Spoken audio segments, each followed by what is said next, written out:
everyone, today we're looking at the Edifier TWS1 Pro earbuds. These are from their true wireless stereo range.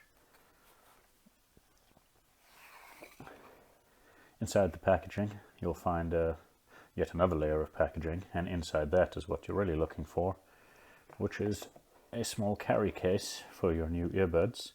There you go.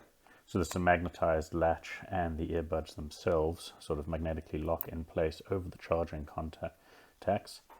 It's decent enough build. The hinge and the case feels sturdy. The only problem with it is both it and indeed the headphones themselves feel like they're made of a fairly hard plastic, which means it's unlikely this will survive any considerable impacts.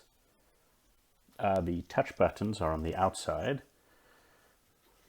Here's the right and the left. So those are your touch buttons that you'll access while using them. In terms of the features that are offered on the box, you're getting up to 12 hours of continuous playback on a single charge, and when you combine it with the charging case, you're getting up to 42 hours. The case itself actually does a quick charge function in less than an hour, which is super useful.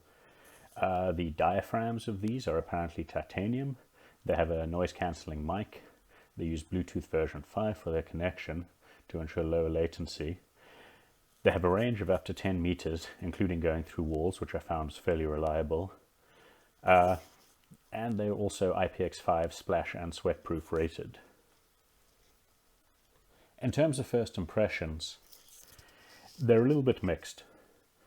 For one, the earbuds themselves, as you can see, are actually quite large. And this means actually fitting them comfortably in your ears sometimes requires tweaking. I don't have the largest ears in the world, so your mileage may vary. And also, despite being splash and sweat-proof, that large size actually makes them prone to movement if you're doing any sort of vigorous exercises. So basically, if you're using them for jogging or running or doing any sort of ballistic exercises, even just jumping jacks, any sort of like high-speed movement, they're prone to shifting. On the upside, they're super easy to pair. Basically, when you first get them, taking them out of the box, they'll be synced together and they'll immediately enter pairing mode. But otherwise, all you have to do is take them out and hold down the touch button for a few seconds, and they'll go into pairing mode, as you can see there. It's very easy to pair. They'll always remember the last device you were connected to, but they quickly repair with phones or my laptop without any issues. The controls are actually split across both. So both the left, rather than having everything on the left, there's a touch control on both sides. And what this means is it's actually very easy to use. You can basically tap the left one to pause, tap the right to resume. You can hold down the left to lower the volume, or hold down on the right to raise it. You can double tap them to skip backwards and forwards. It's actually very intuitive once you memorize a few basic instructions. In terms of the actual audio quality itself, they're very good depending on what you're after. I find generally audio remained clear up until about 80% of their maximum volume, and even then the amount of sort of scratchy high frequency distortion you get is minimum.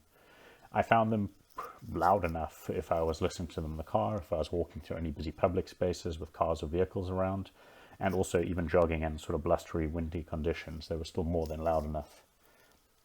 They have a noise cancelling mic which picked up my voice clearly, even when on the move. So they really do seem like they're optimal for mid to high range frequencies. I've said the word voice many times, and that's actually what comes through best on these.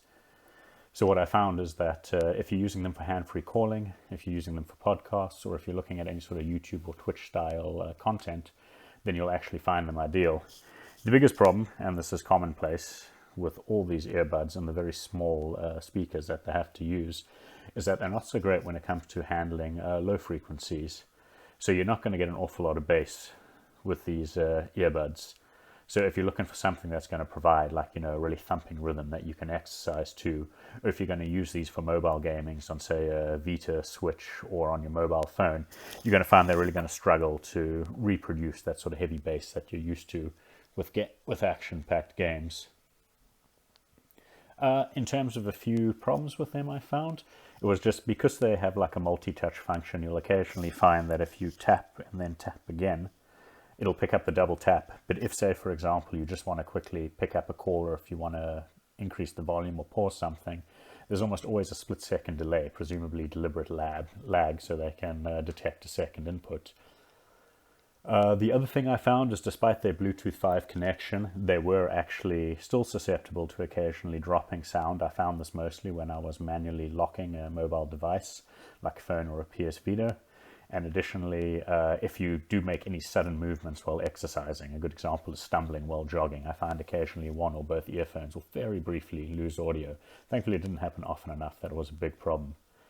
In terms of what I think of these overall, as a budget set of earbuds at a $60 equivalent price point, I've been making a lot of use out of them, but I've been juggling a lot of things at the moment. Parenting, part-time studies, exercising when I can, gaming and writing.